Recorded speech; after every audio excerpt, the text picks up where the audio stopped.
Getting shredded is associated with ripped-looking abs, defined muscle striations, and attractive physiques that turn heads. But there are many costs that come with getting shredded that most people don't realize. Some of these are actually really negative effects that nobody likes to talk about. So in this video, you'll find out exactly what comes along with getting your body fat percentage low enough to be considered shredded and how to avoid the negative effects associated. First, you have to realize that even though people that are considered shredded look extremely muscular and strong, you're actually very likely to get weaker as you drive your body fat percentage further and further down. There are really only 3 exceptions to this rule. So if you're relatively untrained or a beginner, you can maintain or even gain strength simply because your muscles and nervous system aren't adapted to lifting weights. Another exception is if you're taking steroids, which I definitely don't recommend, but if someone is taking steroids, that could potentially negate big strength losses because you'll maintain more muscle as you cut. And the third exception is if your workouts or your form sucked beforehand, but now you fixed it, you can gain strength simply as a result of performing your exercises more efficiently. Those 3 aside, however, there's no way around it. Losing weight and body fat tends to go hand in hand with losing strength. This is because of 2 main reasons. First, reaching a state that's considered shredded means that your body fat percentage will most likely be lower than 10 to 12% as a male. This low body fat percentage tends to pair with muscle loss. That's what happens even if you train and eat right as you cut down. The second reason essentially boils down to the fact that mass moves mass, even if the increase in mass is just fat tissue, simply because it improves leverage during movements. So when you're leaning down, don't be surprised if you aren't able to maintain the same strength levels as before. The goal as you lose body fat should be to maintain your strength as much as possible because that helps you prevent muscle loss. But know that you probably won't be able to negate all the adverse effects entirely. Another issue nobody wants to talk about is libido, which is very likely to go down.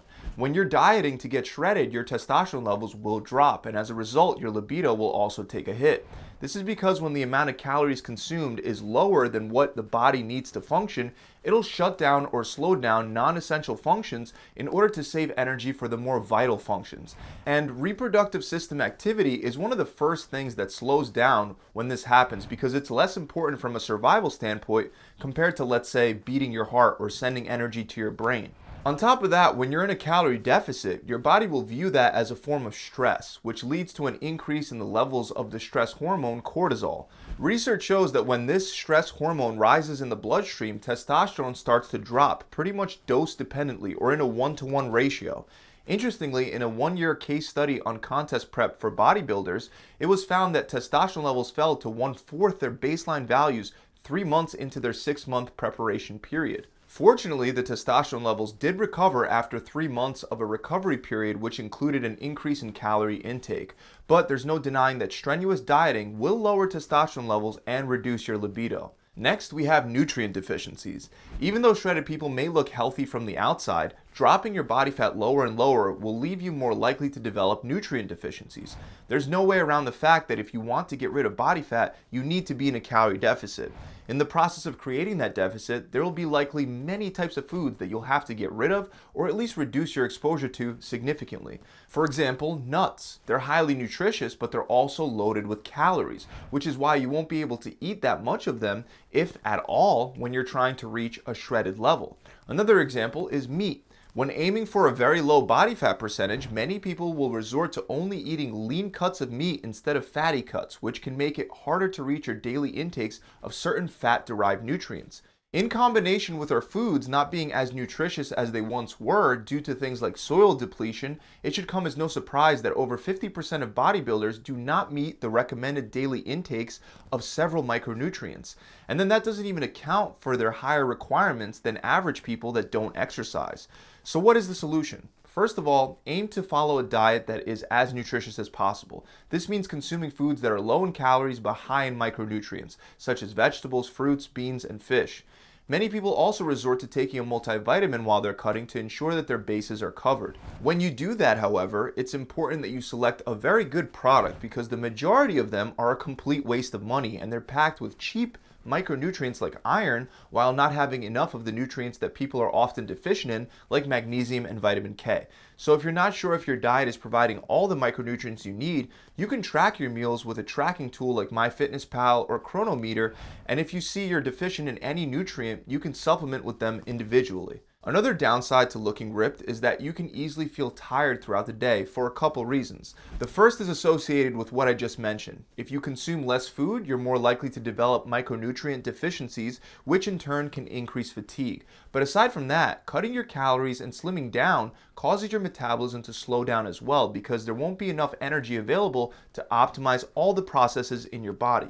A lot of people also find it harder to sleep well at night when they're in a decent or significant calorie deficit. This is once again due to cortisol. Normally, cortisol levels are high in the morning because that gives you the energy you need initially to start your day. And then those cortisol levels drop significantly at night when it's time to go to sleep. On the other hand, when you're dieting for a while, especially when you're dieting with a significant calorie deficit, cortisol levels can stay elevated at night, making it harder to fall and stay asleep. Some solutions are performing breathing exercises like meditation or supplementing with melatonin or L-theanine before bed.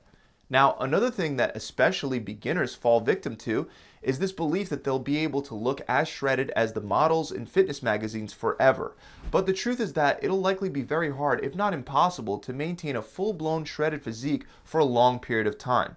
A shredded physique where your body fat percentage as a man is 10% or lower is something that most people only achieve for a competition or a photo shoot before gaining at least some of the body fat back. This has to do with the fact that by far the most important thing your body cares about is not dying, or in other words, survival. When you have a very low body fat percentage, that means there's less energy available for, let's say, if a famine were to happen. Sure, in modern first world countries, you probably won't experience a famine, but your body doesn't know that. It's gone through thousands upon thousands of years of evolution, and throughout that long stretch of time, food wasn't always abundant. In fact, for much of human history, food was not at all easy to come by. As a result, when your body fat percentage is low, it'll start to signal to your body and your mind that it's time to stock up on more food and gain some fat to prepare for a possible famine in the future. Hunger hormones like ghrelin will shoot up, while satiety hormones like leptin will go way down, making you feel a lot hungrier. In fact, throughout contest prep, many bodybuilders experience this obsession where food is always on their minds. This constant feeling of hunger makes it hard for them to stay on track. So even though you might be able to push through this intense feeling of hunger for a while, for most people, it's impossible to maintain it in the long run. Even without considering all the other negative effects I've already mentioned, willpower will eventually run out, and if you continue cutting, your survival instincts will take over and lead you to binge.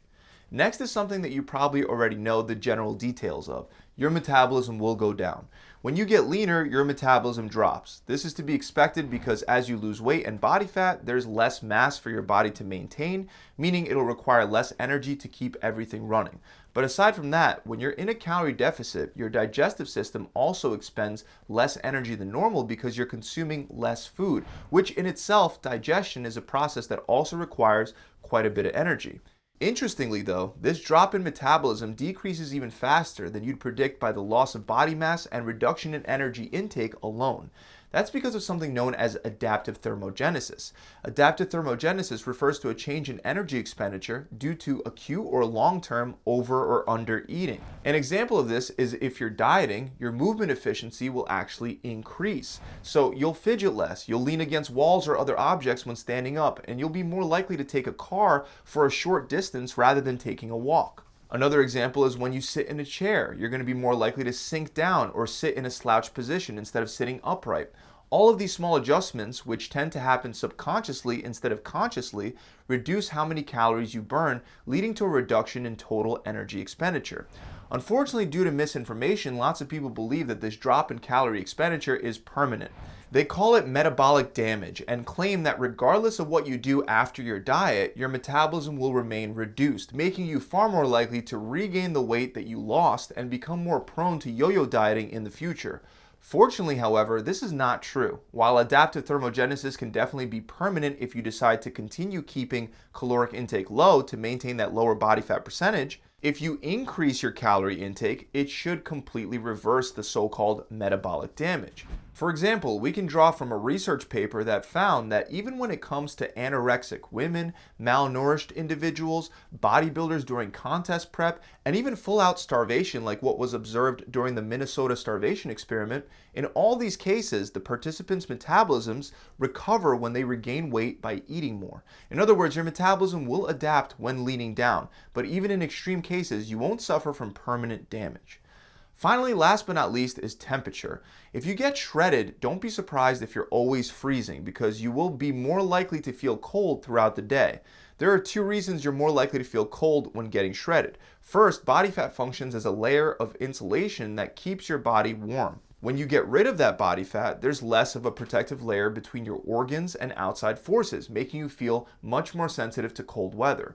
The second reason I've already touched on. There are many changes that happen inside your body when you're dieting and reaching very low levels of body fat. One of them is that there will be fewer calories available for your body to burn, which also means fewer calories that can be used for heat generation. If you've ever fasted, you'll know that you can experience this effect after just a 24-hour fast. If you fast for 24 hours and you already have a relatively lean body fat percentage, you could very easily find yourself feeling colder than normal as you near the end of your fast. And if you have a very big meal after that fast, or even picture having a big meal at Thanksgiving dinner, right afterwards you'll notice a spike in body temperature where you may even feel hot. So if you're feeling colder while dieting, understand that it's totally normal. Fortunately, there are steps you can take to combat this, such as wearing warmer clothes and drinking hot beverages like coffee or tea. So those are 7 things that most people won't think of or talk about when describing what it's like to get shredded. Like I said, typically getting to a really low body fat percentage will be something that you do for a very temporary period of time. Even the best fitness models and bodybuilders don't stay that lean year-round, especially if they're natural. I really hope this video has helped you out. If it has, make sure you subscribe to the channel. Also, if you want any help with setting up the ideal diet plan for your body that's based around you and your preferences, and you want to lose some body fat in the process, then try my free 6-week shred. The program will come with a full 6-week diet plan, a 42 recipe cookbook, a workout plan with a full video exercise library, and a coach to answer any questions that you have. The only catch is that you have to actually stick to the plan to actually see the results and get the program for free. So it's a win-win psychological strategy to get you the best results as fast as possible, and I know that because we've been doing this for years. If you'd like to find out more, click the link in the description below, or you can head straight on over to my website directly at gravitytransformation.com. I'll see you guys soon.